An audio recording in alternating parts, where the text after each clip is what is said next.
Hello बच्चों, अभी हम बात करते हैं कंडक्टिंग कैविटीज का और उसके बाद हम बात करेंगे कंडक्टिंग कैविटीज की वजह से इलेक्ट्रिक फील्ड और पोटेंशियल डिफरेंट लोकेशंस पे कैलकुलेट करना, फिर कॉन्सेंट्रिक स्फीयर्स की वजह से डिफरेंट डिफरेंट पॉइंट्स पे इलेक्ट्रिक फील्ड और पोटेंशियल कैलकुलेट करना। ठीक, तो पहले हम स्टार्ट करते हैं वीडियो और हम बात करते हैं कंडक्टिंग कैविटीज का। टॉपिक है हमारा कंडक्टिंग कैविटीज।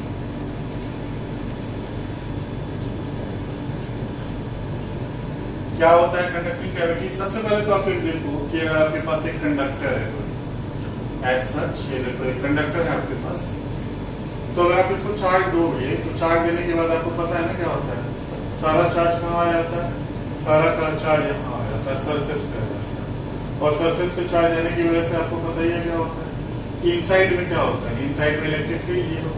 क्यों जीरो? क्योंकि चार्ज जीरो होता है, इनक्लोज चार्ज, अंदर में चार्ज ही नहीं होता है और फ्लक्स भी नहीं होता। ठीक, लेकिन अगर मैं यहाँ पे कैविटी को जनरेट कर दूं, इसका मतलब सरफेस पे चार्ज तो है ही। ठीक, इस तरीके से एक मैंने ऐसे कैविटी काट लिया। ये क्या है बच्चों? कैविटी। कैविटी काट दी। अब कैविटी काटने का मतलब है कि ये कैविटी यानी खाली स्पेस है, लेकिन इस वाले पार्ट में क्या होगा, charge zero, electric field zero, flux zero. ठीक, ओके। एक काम करते हैं, फिर अगर मैं कोई सपोज करो आपके पास ऐसा अरेंजमेंट है, सेम ही ले लेते हैं हम,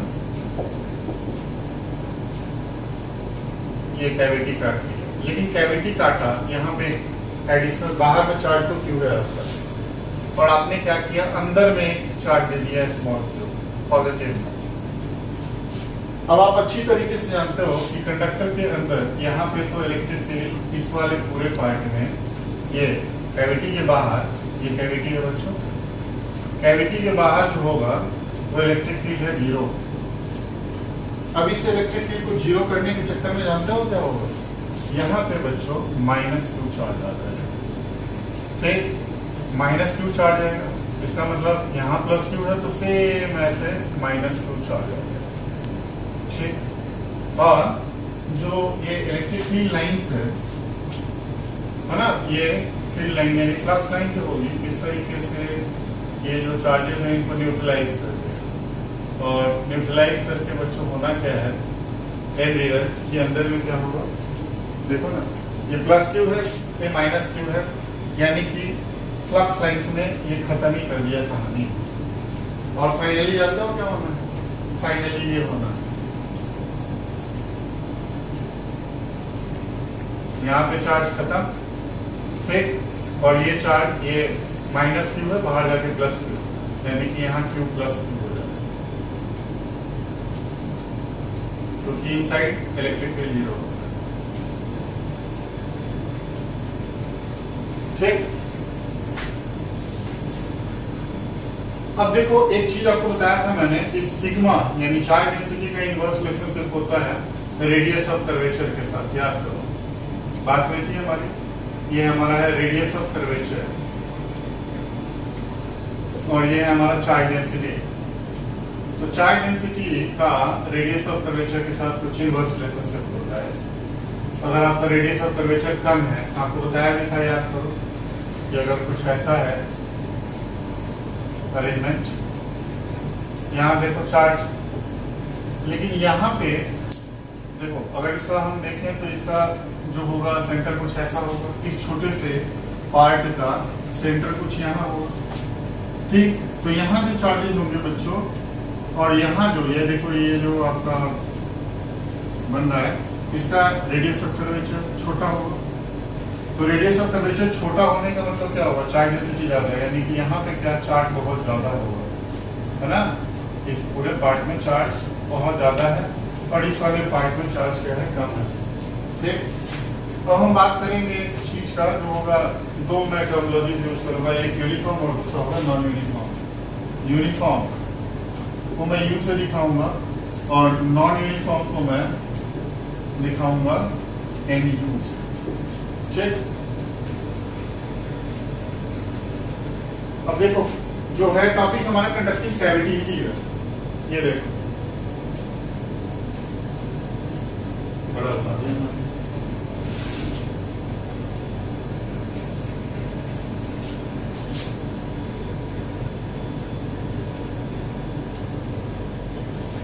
अगर मान लो यहाँ पे है प्लस क्यू चार्ज, ठीक, तो यहाँ क्या है, नेगेटिव चार्ज आएगा माइनस क्यू, माइनस क्यू यहाँ नेगेटिव चार्ज आएगा। तो और यहाँ पे सपोज करो कि आपने ऑलरेडी दिया हुआ है प्लस क्यू चार्ज दिया हुआ है, ठीक है। तो ये क्या है, प्लस क्यू, यहाँ माइनस क्यू, तो बाहर निकल के क्या बन जाएगा, बाहर निकल के बनेगा, यहाँ क्यू तो है प्लस क्यू भी एक आ जाएगा, ठीक। तो फाइनली आप ध्यान से देखो तो यहाँ पे जो डिस्ट्रीब्यूशन हुआ चार्जेस का वो कैसा डिस्ट्रीब्यूशन, ये है यूनिफॉर्म डिस्ट्रीब्यूशन, और बाहर भी जो डिस्ट्रीब्यूशन होगा चार्जेस का वो क्या होगा, यूनिफॉर्म डिस्ट्रीब्यूशन, ठीक है। अगर मैं बोलूं कि अंदर वाला कुछ ऐसा है, जिगजैग है, और बाहर वाला ऐसा है, अंदर में माइनस प्लस क्यू दिया तो यहाँ पे क्या आएगा, माइनस क्यू नेगेटिव चार्ज आएगा, ठीक। और यही जो है बाहर जाके क्या बनेगा, प्लस क्यू आ जाएगा, ठीक। अगर मैंने इसका एडिशनल चार्ज नहीं दिया है तो ध्यान से देखो क्या ये नॉन यूनिफॉर्म हुआ और ये क्या हुआ, यूनिफॉर्म डिस्ट्रीब्यूशन हुआ। अब ध्यान से देखो क्या, अगर मैं ये ऐसे और ये भी ऐसे रखूं, यहाँ पे कोई चार्ज बाहर नहीं दिया है, इमेज चार्ज ही बाहर आएगा, ये प्लस क्यू दिया मैंने तो यहाँ क्या आएगा, माइनस क्यू आएगा, और यहाँ क्या आएगा, प्लस क्यू आएगा। ये जो डिस्ट्रीब्यूशन है this is what, N U, non uniform, और बाहर क्या है, ये भी क्या है, नॉन यूनिफॉर्म है, ठीक है। ओके, तो इतना देखो ये ऐसे, ठीक। अगर मान लो यहाँ प्लस क्यू सेंटर पे दिया है, ये कैविटी है, यहाँ क्या आएगा, माइनस क्यू आएगा, यहाँ माइनस क्यू आएगा, और आप समझ रहे हो बाहर में क्या आ जाएगा, प्लस क्यू आ जाएगा चार्ज, क्योंकि अंदर में तो फ्लक्स ये न्यूट्रलाइज हो गया, ये चार्ज बाहर आ जाएगा। सिंपल कंडक्टिंग कैविटीज में बच्चों ये होता है कि ये जो चार्ज आप देते हो ना, ये चार्ज अंदर नहीं रुकता है, बाहर आ जाता है, क्योंकि ये electric field inside the conductor zero होता है। तो यानी कि ये जो फ्लक्स लाइंस यहाँ से निकलेंगे, ये फ्लक्स लाइंस की वजह से यहाँ पे इलेक्ट्रिक फील्ड खत्म, यानी चार्ज खत्म हो गया और ये चार्ज बाहर आ जाता है, ये होता है कहने का मतलब। अब देखो यहाँ पे प्लस क्यू दिया तो equal amount of minus Q आएगा कैविटी के अंदर, ठीक। और ये जो चार्ज है उछल के बाहर आ जाएगा। तो यहाँ पे चूंकि ये रेडियस इसका फिक्स है, रेडियस ऑफ कर्वेचर जो है फिक्स है, तो यहाँ पे होगा यूनिफॉर्म डिस्ट्रीब्यूशन हुआ, और इस वाले में चूंकि ये जिगजैग है यानी कि नॉन यूनिफॉर्म डिस्ट्रीब्यूशन होगा चार्ज, ठीक। ओके, अच्छा, चार्ज के प्लेसमेंट पे भी डिपेंड करता है यूनिफॉर्म और नॉन यूनिफॉर्म होना। कैसे वो देखो, मान लो कि आपके पास कुछ ऐसा अरेंजमेंट, ठीक, चार्ज सेंटर पे ना रख के अगर मैं यहाँ रख दूं प्लस क्यू, तो यहाँ पे जो इमेज चार्ज है वो ज्यादा होगा, है ना, इन पॉइंट से कंपेरेटिवली, यानी कि ये क्यू, इस क्यू के विसिनिटी में यानी बगल में जो चार्जेस हैं वो क्या होगा बच्चों, ज्यादा होगा, ठीक, बगल में चार्जेस ज्यादा होंगे। अब यहाँ पे चार्ज ज्यादा है, यहाँ पे चार्ज कम, यानी कि ये कैसा डिस्ट्रीब्यूशन नॉन यूनिफॉर्म होगा, लेकिन जो बाहर में डिस्ट्रीब्यूशन होगा वो यूनिफॉर्म डिस्ट्रीब्यूशन नहीं होगा, क्लियर है, क्योंकि ये जो प्लस क्यू है उछल के बाहर आ जाएगा, ठीक है। तो इसके बाद हम डिस्कस करेंगे, होगा हमारा, अब हम बात करते हैं कि कंडक्टिंग कैविटीज की वजह से इलेक्ट्रिक फील्ड और पोटेंशियल कैलकुलेट करना डिफरेंट लोकेशंस। जैसे मैं एक प्रॉब्लम लेता हूँ, प्रॉब्लम से समझो मैं क्या कहना चाहता हूँ। मान लो आपका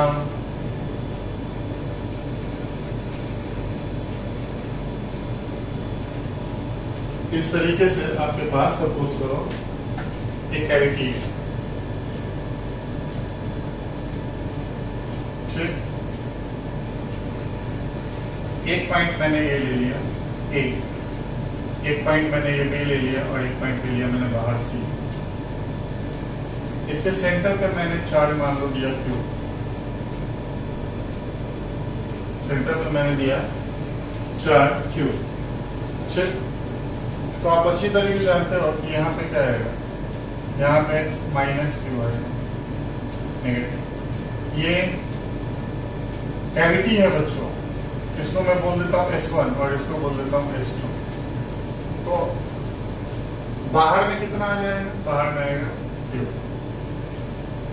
तो आपको बताना है find the electric field and potential at point A, B and C। मतलब फील्ड और पोटेंशियल आपको बताना है।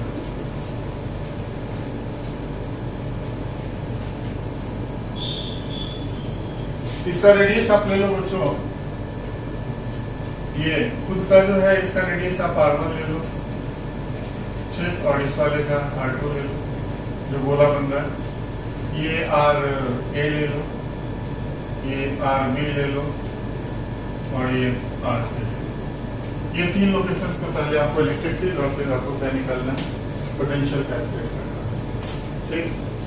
तो सबसे पहला अगर हम बात करें तो हम इलेक्ट्रिक फील्ड ए पे कैलकुलेट करना चाह रहे हैं। मान लो ए पे कैलकुलेट करना चाह रहे हैं, इलेक्ट्रिक फील्ड बी पे कैलकुलेट करना चाह रहे हैं, सी पे, उसी तरीके से पोटेंशियल ए पे, बी पे और सी पे, इन लोकेशंस पे कैलकुलेट करना चाह रहे हैं, ठीक। ओके,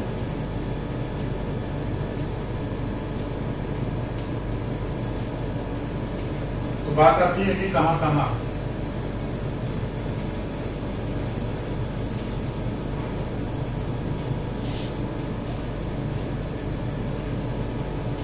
मतलब किसकी वजह से। पहले क्या है, Q है, उसके बाद किसकी वजह से है बच्चों, उसकी वजह से। Q के बाद किसकी वजह से है, Q के बाद है बच्चों S1 की वजह से, उसके बाद है बच्चों S2 की वजह से, उसके बाद बात करेंगे हम नेट का। Q की वजह से A पॉइंट पे इलेक्ट्रिक फील्ड क्या होगा। मैंने यहाँ स्पेस छोड़ा है, स्पेस छोड़ा है क्योंकि आपको थोड़ा सा कॉन्सेप्ट यहाँ कौन सा इन्वॉल्व होगा वो आपको बता दूं। तो कॉन्सेप्ट इन्वॉल्व,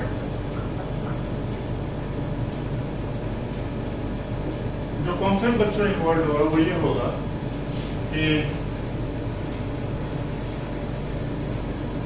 बच्चों अगर हम यहाँ बात करते हैं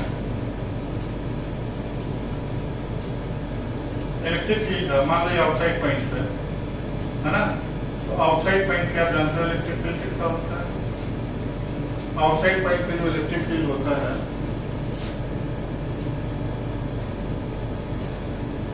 मान लो ये बोला है कोई स्क्वायर है, इलेक्ट्रिक फील्ड आउटसाइड पॉइंट पे होता है KQ/R²। और यहाँ पे क्या होगा अगर इसकी रेडियस हो यार, तो यहाँ होगा इलेक्ट्रिक फील्ड KQ/R²। और ये पॉजिटिव बोला है तो इलेक्ट्रिक फील्ड इधर, और यहाँ पे भी सरफेस पे भी क्या होगा इधर। लेकिन इनसाइड पॉइंट पे अगर बात करोगे तो इलेक्ट्रिक फील्ड कितना हो गया, 0। चल ओके। और अब अगर हम बात करते हैं इसी गोले की वजह से पोटेंशियल की बात करें, अगर हम आउटसाइड पॉइंट पे पोटेंशियल की बात करेंगे तो V इक्वल टू होता है KQ/इतना स्मॉल। सरफेस पे बात करेंगे तो V इक्वल टू होता है KQ/R। और इनसाइड कोई पॉइंट का बात करोगे तो यहाँ भी पोटेंशियल वही होता है जो सरफेस पे होता है ना। तो यहाँ पे जो पोटेंशियल होगा मतलब इनसाइड पॉइंट पे जो पोटेंशियल होगा V इक्वल टू KQ/R। समझ रहे हो। तो इनसाइड पॉइंट पे जो पोटेंशियल होता है वो सरफेस के बराबर होता है, और बाहर में क्या होता है KQ/R होता है। और अगर हम किसी गोले की वजह से आउटसाइड पॉइंट पे बात करें, अगर ये पॉजिटिव गोला है, पॉजिटिव चार्ज का, तो इलेक्ट्रिक फील्ड रेडियली आउटवर्ड होगा ना, बाहर की तरफ ऐसे। तो इलेक्ट्रिक फील्ड KQ/R²। सरफेस पे जो होगा that will be what KQ/R², क्योंकि सरफेस पे बात कर रहे हैं, और इलेक्ट्रिक फील्ड इनसाइड 0 होगा। इसी कॉन्सेप्ट का आपको इस प्रॉब्लम में यूज करना है, और इलेक्ट्रिक फील्ड कैलकुलेट करना है और पोटेंशियल कैलकुलेट करना है। आप अगर ध्यान से देखो तो पहले मैंने बोला कि ये Q जो सेंटर पे है, इसकी वजह से A पॉइंट पे इलेक्ट्रिक फील्ड निकालना है। वो होगा कितना, KQ/डिस्टेंस कितना है बच्चों, RA का होल स्क्वायर, किधर इधर की तरफ।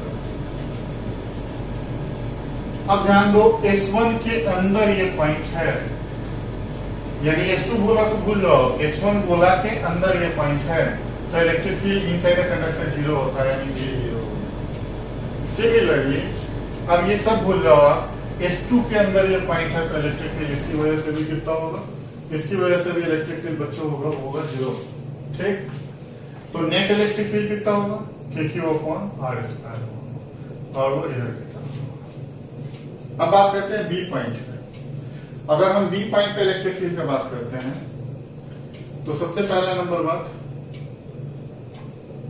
ये Q की वजह से अगर हम बात करेंगे तो ये positive charge electric field KQ/RB हो गया, RB का होल स्क्वायर। ओके, और ये नेगेटिव चार्ज है, गोला, नेगेटिव गोला, इसकी वजह से इलेक्ट्रिक फील्ड अंदर होगा, है ना, और वो होगा KQ/RB का स्क्वायर अंदर के टुवर्ड्स। और अगर आप ध्यान से देखोगे तो ये बी पॉइंट इस मूल्य के अंदर है, तो इसकी वजह से इलेक्ट्रिक फील्ड 0, तो ये दोनों कैंसिल आउट हो जाएगा। ठीक, और बचेगा क्या आपका, बचेगा आपका इलेक्ट्रिक फील्ड किसका, KQ/RB का, सॉरी बचेगा कुछ भी नहीं, यहाँ 0 हो गया इलेक्ट्रिक फील्ड। ठीक है,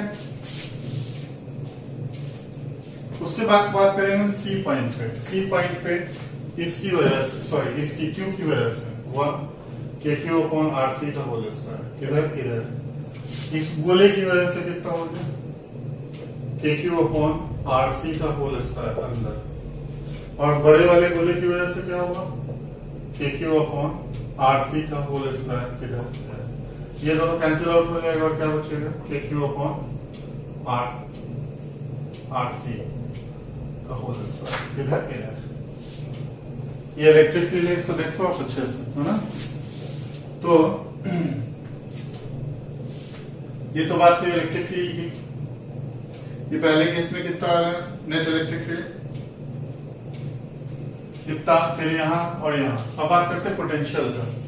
पोटेंशियल ए पे किसकी वजह से, Q की वजह से, तो KQ/ कितना, KQ/RA।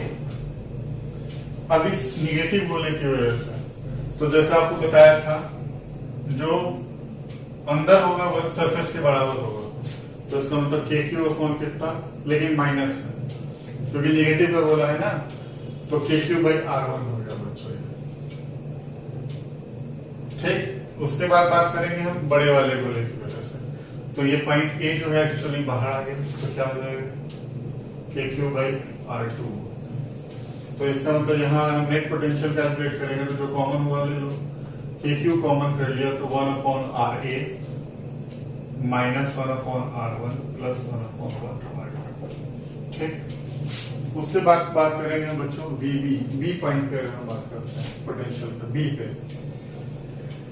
बी पे बात करेंगे तो ये तो हो गया KQ/ कितना, RB। उसके बाद बात करते हैं इस नेगेटिव गोले की वजह से। ठीक, तो नेगेटिव गोले के भी बाहर है ये पॉइंट, तो बाहर का मतलब K माइनस KQ क्या हो जाएगा बच्चों, RB हो गया। ठीक, उसके बाद बात करेंगे हम बी पॉइंट पे, ये बड़े वाले गोले की वजह से, तो ये बाहर आ जाएगा, यानी KQ/R2, ये कैंसिल आउट हो गया, नेट क्या बचा, KQ/R2। उसके बाद बात करते हैं सी पॉइंट पे, तो पहले तो Q की वजह से, तो KQ/ कितना, KQ/ हो गया ये RC, KQ/RC। नेगेटिव गोले की वजह से आउटसाइड पॉइंट है, तो माइनस KQ/RC, और Q की वजह से कितना हो गया, KQ/RC, ये कैंसिल आउट हो गया, और ये बचा KQ/RC। इसको ढंग से देखो पहले, और इसकी वजह से आपको डिफरेंट लोकेशंस पे again field of potential calculate करना होता है, तो कॉम्बिनेशन ऑफ SAX। मान लो कि आपके पास ऐसे आपके पास स्फीयर है, सपोज करो ये पॉइंट है A, ये है B और ये है C। ठीक है बच्चों, ओके, इसका रेडियस मैं लेता हूं R1, इस वाले का रेडियस है R2, और इस वाले का रेडियस मैंने ले लिया R3। ठीक, इसमें मान लो मैंने चार्ज दे दिया Q, इस पे दे दो तुम 2Q और मान लो इस पे दे दो आप 3Q और एक चार्ज आप रख लो यहाँ पे Q सेंटर पे। आपको मान लो पोटेंशियल निकालना है VA, VB और VC क्या होगा, ये पहले पोटेंशियल निकालना है। तो पोटेंशियल निकालने के लिए क्या करोगे आप सबसे पहले, है ना, मान लो आप VA निकालते हो पोटेंशियल एट A पे, तो पहले तो ये है, ये मान लो S1 बोला है, ये S2 बोला है और ये S3 है, ठीक।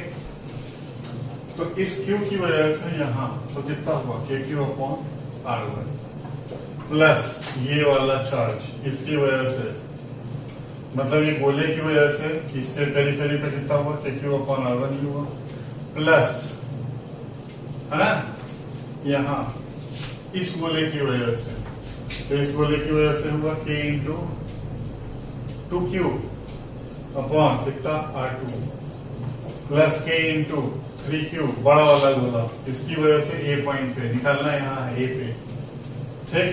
तो K इंटू 3Q अपॉन कितना R3, ये हुआ A पे पोटेंशियल। सिमिलरली अगर आपको B पे निकालना है तो VB क्या लिखोगे, VB हुआ बच्चों कितना, बोलो B पॉइंट पे निकालना है, तो पहले तो इसकी वजह से कितना हुआ KQ अपॉन R2 प्लस इसकी वजह से यहाँ और फिर इस गोले की वजह से KQ by R2 plus K into 2Q by R2 plus K into 3Q upon R3। फिर बात करेंगे हम VC C पे, तो पहले ये Q की वजह से तो KQ अपॉन कितना R1 plus KQ upon R1 नहीं सॉरी R3, ये चार्ज यहाँ पे निकालना है, यहाँ तो B पे तो निकाल ही चुके, C पे निकालना है, तो डिस्टेंस कितना हो गया R3 हो गया, इसकी वजह से भी कितना R3 हो गया KQ upon R3 plus K into 2Q upon R3 plus K into 3Q upon R3। तो इस तरीके से पोटेंशियल आप कैलकुलेट कर सकते हो। एक और बात ध्यान दो, आप किसी भी दो पॉइंट के बीच में पोटेंशियल कैलकुलेट कर सकते हो। मान लो VA माइनस VB निकालना है तो इन दोनों का डिफरेंस कर लीजिए, VB माइनस VC निकालना है तो VB minus VC, VA minus VC निकालना है तब भी आप निकाल सकते हो। तो बेसिकली आप देखोगे ढेर सारे जो आपके प्रॉब्लम्स दे रखे हैं डिफरेंट बुक्स में या आप देखोगे प्रीवियस ईयर्स में भी, तो ये जो कॉन्सेप्ट है इससे रिलेटेड आपको प्रॉब्लम होता है बहुत ज्यादा। ये जो आपको मैंने थ्योरेटिकली जो भी चीज बता रहा हूँ एक्चुअली प्रॉब्लम ओरिएंटेड है, यानी कि आपको न्यूमेरिकल्स में हेल्प करेगा। मैंने एक तो बताया कंडक्टिंग कैविटी की वजह से फील्ड ऑफ पोटेंशियल कैलकुलेट करना, फिर इसकी वजह से भी तो पोटेंशियल ही मैंने आपको बताया है, नॉर्मली पोटेंशियल ही कैलकुलेट करना आपके लिए इंपॉर्टेंट होता है। तो ये स्फीयर लिया मैंने, पहले कैविटी कंडक्टिंग कैविटी, दूसरा फिर लिया मैंने कॉम्बिनेशन ऑफ स्फीयर। अब मान लो मैं बात करता हूँ सेल की वजह से, यानी कि combination of thin, word use है thin spherical cells, thin spherical sales.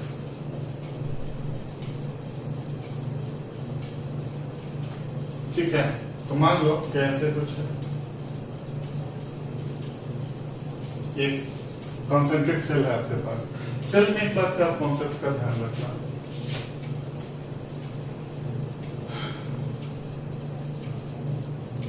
कि मान लो यहाँ मैंने दिया है Q और यहाँ दिया है 2Q और यहाँ है 3Q।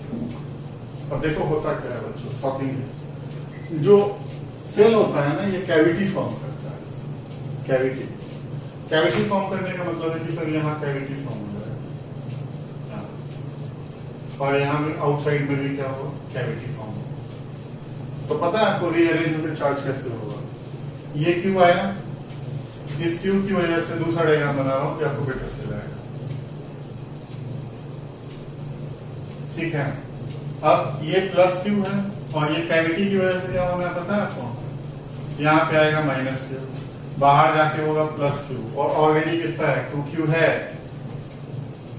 ठीक, अब ये 2Q और ये Q कितना हो गया 3Q हो गया, तो यहाँ तो प्लस 3Q हुआ, ठीक, बाहर में यहाँ माइनस 3Q आ जाएगा और बाहर में ये प्लस 3Q तो है ही, तो ये माइनस 3Q बाहर आकर के क्या हो जाएगा अगेन प्लस 3Q हो गया। ठीक, तो 3Q कितना हो गया 6Q हो गया।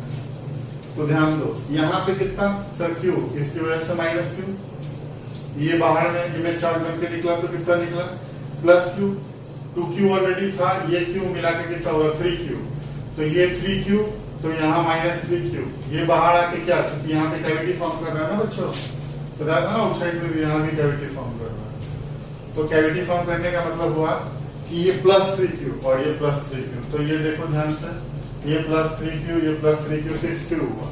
इसी चीज को मैं यहाँ देखो दिखा देता हूँ छोटा सा, ये देखो एग्जैक्टली क्या हुआ, यहाँ पे क्या प्लस q, यहाँ क्या माइनस q, यहाँ कितना प्लस 3q आ गया, यहाँ कितना माइनस 3q, बाहर जाके कितना 3 और 3 6q।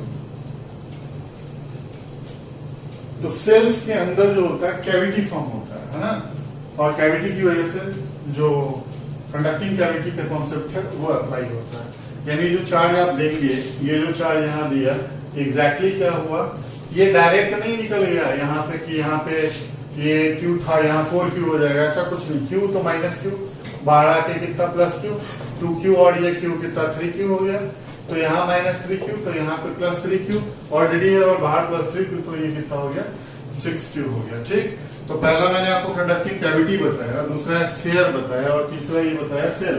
अब इस सेल की वजह से भी अब आपने चार्ज डिस्ट्रीब्यूशन कर लिया तो बहुत आसान हुआ क्या, फील्ड और पोटेंशियल डिफरेंट लोकेशंस पे निकालना। तो ये अगले क्लास में आगे हम देखेंगे। ठीक है, ओके, थैंक यू।